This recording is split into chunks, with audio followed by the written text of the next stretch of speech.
Hello everyone, welcome back to the channel. कैसे हैं आप? आई होप आप सब बहुत अच्छे होंगे। तो ये है हमारी पिज़्ज़ा पार्टी। तो आज कुछ बनाने का मन नहीं था तो अभी ने कहा कि चलो पिज़्ज़ा मंगा लेते हैं। बहुत टाइम से पिज़्ज़ा नहीं खाया है और आदवन भी पिज़्ज़ा खा लेता है, तो इस वजह से हमने मंगाया पिज़्ज़ा।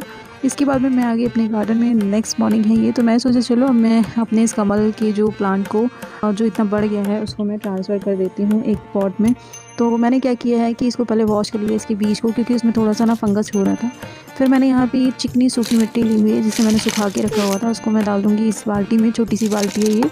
और फिर इसमें डालूँगी थोड़ा सा पानी। काफ़ी सॉफ्ट मिट्टी है ये, इसमें पानी डालने के बाद में काफ़ी चिकनी हो गई है। अब मैं लगा दूँगी अपने कमल के बीज को। तो ये देखिए, बिल्कुल हल्के हाथों से मैं इसको लगा दूँगी और मिट्टी में ऐसे दबा दूँगी। और इसके बाद में फिर मैं इसमें रख दूँगी एक दिया। दिया इसलिए रखना ज़रूरी है क्योंकि दिया रखने से जो पानी है वो गंदा नहीं होगा, क्योंकि हम दिए से ही पानी डालेंगे। देखिए कुछ इस तरह से मैं इसमें दिया रख दूँगी और बस मैं दिए में पानी डालूँगी तो ये जो छोटी सी बकेट है ये भर जाएगी। ये देखिए इस तरह से, है ना सॉलिड आइडिया मेरा। ये पौधा एंटी एग्जाइटी के गुणों से भरपूर है और ये महिलाओं में होने वाले तनाव को दूर करने के लिए बहुत अच्छा है। साथ में यदि किसी को बवासीर है तो उससे भी इसे राहत मिलती है। और ये जो पौधा है ये आप आसानी से घर पे लगा सकते हैं। मैंने इसे बीज से लगाया था और ये देखिए इतना बड़ा हो चुका है। इस पौधे का नाम है छुई मुई जिसे कहते हैं, मेमोसा का भी प्लांट कहते हैं और जिसे लाजवंती भी कहा जाता है। ये पौधा लगाना बहुत ही आसान है, इसे ज़्यादा केयरिंग की ज़रूरत नहीं होती है। जिस तरह से हम तुलसी को लगाते हैं सेम वही प्रोसीजर है इसे लगाने का। और ये बहुत सारे औषधीय गुणों से भरपूर है, तो इस वजह से इसे ज़रूर लगाना चाहिए और इसका सेवन करना चाहिए। तो मैं आगे आने वाले एपिसोड में आपको ये बताऊंगी कि इसके हम गुणों को किस तरह से ले सकते हैं, मतलब हम इसको किस तरह से खा सकते हैं या किस तरह से अपनी प्रॉब्लम्स को इस पौधे के द्वारा दूर किया जा सकता है। यहाँ पे मेरे ये तुलसी का पौधा भी लगा हुआ है, तो एक ही पॉट में ये दोनों लगे हैं। अगर आपको इन्फॉर्मेशन पसंद आई होगी तो लाइक करो और सब्सक्राइब करो। ये देखिए हमारे घर पे लगी हुई हैं बहुत सारी तुलसी जो कि हमने खुद लगाई है। तो ये है नीम का पेड़ हमारे बिल्कुल दरवाजे पे साइड में, वहाँ पे हमने रामा और श्यामा दोनों तुलसी लगाई हुई है और जो काफ़ी घनी हो गई है इस एक साल में। ये देखिए वही मैं आपको दिखा रही हूँ। और अब नीम के पेड़ के चारों तरफ तुलसी तुलसी हो गई। फिर ये घर के जो नीचे पोर्च एरिया में जो गमले रखे हुए हैं वहाँ पर भी तुलसियाँ हैं बहुत सारी। और आज मैं आपको दिखाने वाली हूँ कि आज मैं रामा और श्यामा दोनों तुलसी की रीपॉटिंग कर रही हूँ। देखा जाए तो चलो आपको दिखाते हैं। तो मेरे पास में ये पुराना पॉट रखा हुआ था जो तुलसी जी का ही है, तो मैंने इसमें इसी की मिट्टी निकाली, उसको हल्का सा सुखाया और उसके बाद में बस इसमें मैं वही मिट्टी भर रही हूँ। फिर हम इसमें थोड़ी सी रेत भरेंगे और साथ में ही इसमें हम थोड़ी सी खाद भर देंगे ऊपर और उसके बाद में थोड़ा सा पानी डाल देंगे। तो ये देखिए अब मैं आपको नेक्स्ट बताऊँगी कि इस तुलसी का क्या हाल चाल है। तो बाहर लगा के आए थे हम प्लांट। इसके बाद में मैं आई किचन में, तो किचन में मैं आपको ये दिखा रही हूँ मेरा जो ये स्नेक प्लांट है ये इतना बड़ा हो चुका है। ये मैंने कप में ही लगाया था क्योंकि ये जो कप है ये टूट गया था, तो मैंने इसमें सिर्फ एक पत्ती थी तब लगाई थी। और अभी देखिए ये इतना बड़ा हो चुका है और अभी मैं इसे इसमें ही रहने दूंगी। इसमें वैसे तो देखा जाए तो 2 स्नेक प्लांट हो गए हैं, मतलब हम इसको ट्रांसफ़र कर सकते हैं 2 अलग अलग प्लांटर में।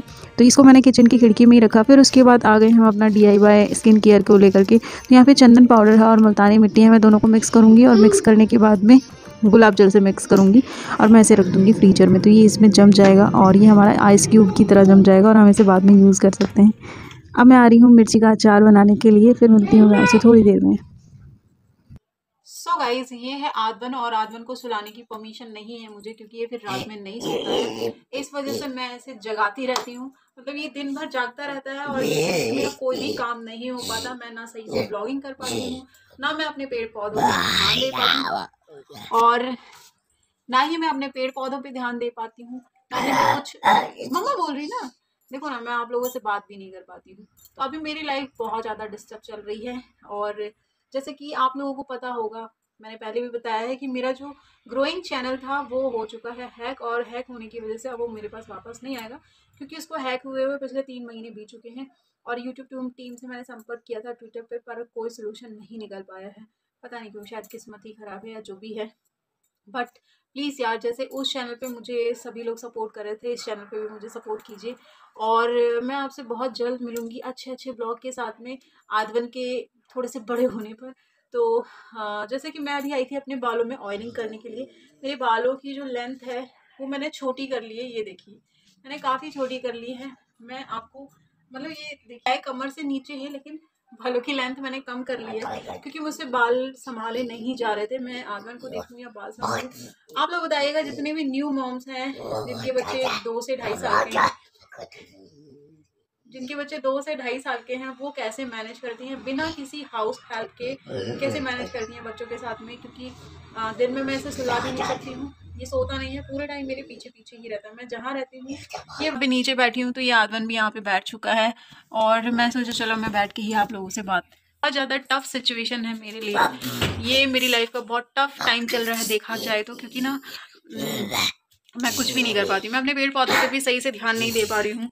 मुझे अभी इस एज में ही घुटनों की प्रॉब्लम हो चुकी है, एड़ी की प्रॉब्लम हो चुकी है, एड़ियों में दर्द की प्रॉब्लम हो चुकी है।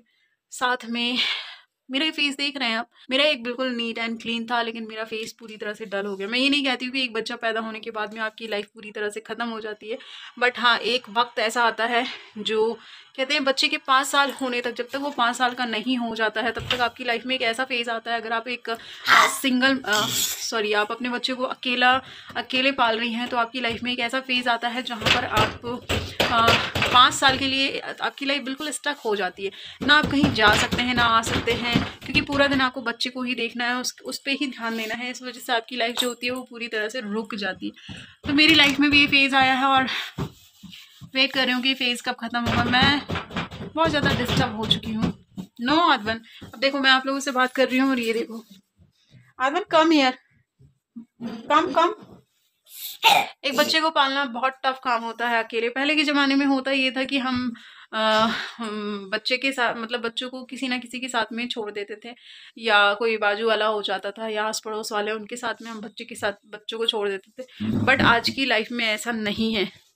मिलती हूँ मैं आपसे थोड़ी देर के बाद में और हमारी बातें रहेंगी कंटिन्यू, और भी चीज़ें आप लोगों के साथ में शेयर करना है तो वो मैं शेयर करूँगी आप लोग। सो गाइस, तो मैं अपने फेस पे यूज़ कर रही हूँ, ये स्किन क्राफ्ट के प्रोडक्ट हैं, मैं इन्हें यूज़ कर रही हूँ। ये इसमें आपको फेस वॉश मिल जाएगा और ये एक स्प्रे है, टोनर स्प्रे है, बैटर रिपेयर लोशन है ये। तो इसको स्प्रे करना होता है और बस हल्का सा आप इसे रब कर लीजिए। तो मैं ये यूज़ कर रही हूँ और मैंने अभी अपने बालों में लगाया है ये हेयर ग्रोथ सीरम, क्योंकि जो मेरे बाल हैं इसके पैदा होने के बाद से मेरे बाल काफ़ी झड़ रहे हैं और झड़ चुके हैं। तो इस वजह से मैं इसे यूज़ कर रही हूँ। मैं आपको ये अच्छे से दिखा। सो गाइस, तो ये है हेयर ग्रो सीरम जिसे मैं यूज़ कर रही हूँ अपने बालों में, और इससे मुझे थोड़ा बहुत तो फ़ायदा दिख रहा है लगाने से। तो मैं किसी को रिकमेंड तो नहीं करती हूँ क्योंकि मैंने इसे अभी 3 बार ही यूज़ किया हुआ है इस वजह से। और इसके पहले मैं जो यूज़ कर रही थी हेयर ग्रो सीरम वो बहुत अच्छा था, बट अभी वो अवेलेबल नहीं है, इस वजह से मैंने इसे लिया है। इसे मैंने 3 बार ही यूज़ किया है और मुझे रिज़ल्ट तो अभी अच्छा लगा इसका यूज़ करने पर। अगर आप लोग चाहें तो इसे ले सकते हैं, बाकी मैं इसे रिकमेंड नहीं कर रही हूँ जब तक कि मैं इसे एटलीस्ट 15 टाइम यूज़ ना कर लूँ। फिर नेक्स्ट जो प्रोडक्ट है वो है ये है स्किन क्राफ्ट की तरफ से ये है। तो मैं इसका फेस वॉश और इसका ये जो लोशन है ये मैं यूज़ कर रही हूँ, बस ये 2 चीज़ यूज़ कर रही हूँ। इसमें 3 है, फेस वॉश भी है और इसमें एक जेल भी आता है। तो मैं इसमें से सिर्फ 2 चीज़ें यूज़ कर रही हूँ। तो आप लोग स्किन क्राफ्ट का जो प्रोडक्ट है वो तो आप ले सकते हैं क्योंकि ये काफ़ी इफ़ेक्टिव है। और इसके बाद में मैं अभी आगे आप लोगों से बात करूँगी डिटेल्स में। तो मैं आगे अपने फेस के रिपेयरिंग के लिए जाने वाले आयुर्वेदिक डॉक्टर के पास में। तो मम्मी के लिए मैं वहाँ पे गई थी तो मम्मी को काफ़ी फ़ायदा हुआ है, तो अब मैं भी जाने वाली हूँ वहाँ पे जाके देखूँगी। क्योंकि आप मेरे फेस में सिर्फ ये दिख रहे होंगे, ये सिर्फ एक साइड में था और अभी ये दोनों साइड में हो गया, तो मुझे इसके लिए जाना है। तो फिर मैं आपको बताऊँगी कि रिज़ल्ट कैसा रहा है 15 दिन यूज़ करने के बाद में। तो चलो मिलते हैं बाद में, बाय बाय। सो गाइस, ये देखिए ये मेरे पीछे पीछे पड़ा हुआ है, मैं जहाँ जा रही हूँ ये वहीं जा रहा है। आप बताइए कि मैं किस तरह से अपने काम पूरा करूँ। जो एक्सपीरियंस मॉम हो वो मुझे ज़रूर बताएं कि किस तरह से आप अपने बच्चों के साथ में रहती है, क्योंकि आप कितना खेलेंगी। अब मैं आदमन के साथ में सुबह से खेल रही हूँ लेकिन वो अभी भी मेरे पीछे पीछे ही भाग रहा है। और हम बैठे हैं अब हमारे इस प्यारे से स्नेक प्लांट के साथ में, और मैंने घर में हर जगह पे लगा के रखा हुआ है प्लांट्स, और मैं सभी प्लांट्स के बारे में आपको एक एक करके डिटेल्स में दूंगी। और काफ़ी वीडियो आ भी चुके हैं, आप देखिएगा। ये देखिए ये है मेरा स्नेक प्लांट, और मैं इसे जस्ट अभी धूप से लेकर के आई हूँ क्योंकि आप ये देख रहे होंगे इसकी ये जो पत्तियां हैं ये टेढ़ी हो रही हैं। ये टेढ़ी इसलिए हो रही हैं क्योंकि यहाँ पे अभी बहुत सारे हो गए। मैं आपको दिखाती हूँ, ये देखिए ये यहाँ पे बहुत सारे प्लांट हो गए, 1 2 और ये 3 और ये 4। यहाँ पे लगभग 4 प्लांट हो चुके हैं और ये काफ़ी लंबा हो गया है। तो ये 4 प्लांट हैं, 4 प्लांट हैं। तो अब मुझे क्या करना है, मैं इन सबको अलग अलग शिफ्ट कर दूंगी, इसमें सिर्फ ये एक रहने दूंगी। तो ये जो टेढ़े हो रहे हैं ना पत्ते, ये इसी वजह से टेढ़े हो रहे हैं, क्योंकि इनको ना प्रॉपर देख रेख की ज़रूरत होती है। अभी इसकी जो मिट्टी है वो हल्की सी गीली हुई है, उतनी गीली भी नहीं है ये, पर गीली है, तो इसमें पानी की ज़रूरत तो नहीं है। बाकी मैं इसे धूप दिखा के अभी अंदर लेकर के आई हूँ। मैं इसे धूप दिखा ही दे रही हूँ, और अभी ठंड का टाइम है तो जिस वजह से मैं इसमें धूप दिखाती रहती हूँ। और इसमें 2 टाइप के स्नेक प्लांट लगे हुए हैं। एक तो ये वाला है जिसमें आप ये देख सकते हैं, ये धारी इस तरह की है, और दूसरा ये वाला प्लांट जिसमें ये कॉर्नर पे आपको इस तरह से मिलेगी, और तीसरा ये है, ये देखिए, ये प्लेन रेड है, सॉरी ये प्लेन ग्रीन कलर है, और जिसमें इस तरह की धारी बनी हुई है। तो ये देखिए ये, और मतलब यहाँ पे 1, 2 और 3 प्रकार से यहाँ पे लगे हुए हैं स्नेक प्लांट मेरे पास में। तो चलिए अभी मैं रखती हूँ, और फिर मैं आपसे मिलती हूँ थोड़ी देर में। फिर हो गई थी शाम, तो शाम को था स्नैक टाइम। तो यहाँ पे मैंने लिया सिंघाड़े, और आदवन को भी वही सिंघाड़े खिलाए मैंने। तो उसने तो नहीं खाए, उसने सिर्फ बिस्किट खाई थी। फिर मैं यहाँ पे आई हूँ खाना बनाने, तो मैं आपको दिखाती हूँ। मैंने यहाँ पे ली है दाल, और जो तुअर की दाल है वो लिया हुआ है, और तुअर की दाल को मैं बॉईल इस तरह से करती हूँ, वही मैं दिखा रही हूँ। तो ये बताइए, अगर अभी तक आपको मेरा ब्लॉग पसंद आ रहा होगा तो आप प्लीज़ लाइक और शेयर सब्सक्राइब ज़रूर करें। और मेरे जो खाने वाला चैनल है जिसमें मैं खाना मतलब फूड की जो डिशेज़ है वो शेयर करती हूँ, उसका नाम है फूडीज़ विशेज़। तो मैं यहाँ पे आपके साथ वो भी शेयर कर दूँगी, लिंक डिस्क्रिप्शन बॉक्स में, आप वहाँ जाके चेकआउट कर सकते हैं। और अभी मेरे साथ बैठा है आदवन वॉइस ओवर करने के लिए, तो अभी वो कुछ भी नहीं बोल रहा है। तो यहाँ पे मैंने मटर लिए हैं जो मैंने छील के रखे हुए थे, और मैं बना रही हूँ यहाँ पे मिक्स भाजी, मटर और ये है प्याज और लहसुन, और इसको मैंने मिक्स कर लिया, और साथ में धनिया मैं इसे वॉश कर लूँगी अच्छे से, और फिर मैं इसे जीरा राई से तड़का लगा करके और अच्छे से बना दूँगी। तो बस ये था हमारा डिनर, और साथ में बनाऊँगी रोटी। तो मैं यहाँ पे सरसों के तेल से इसको बनाऊँगी, क्योंकि सरसों के तेल में इसका स्वाद काफ़ी अच्छा आता है। तो चलो मैं आपको बताती हूँ थोड़ी सी प्रोसेस कि मैं कैसे बनाने जा रही हूँ इसे।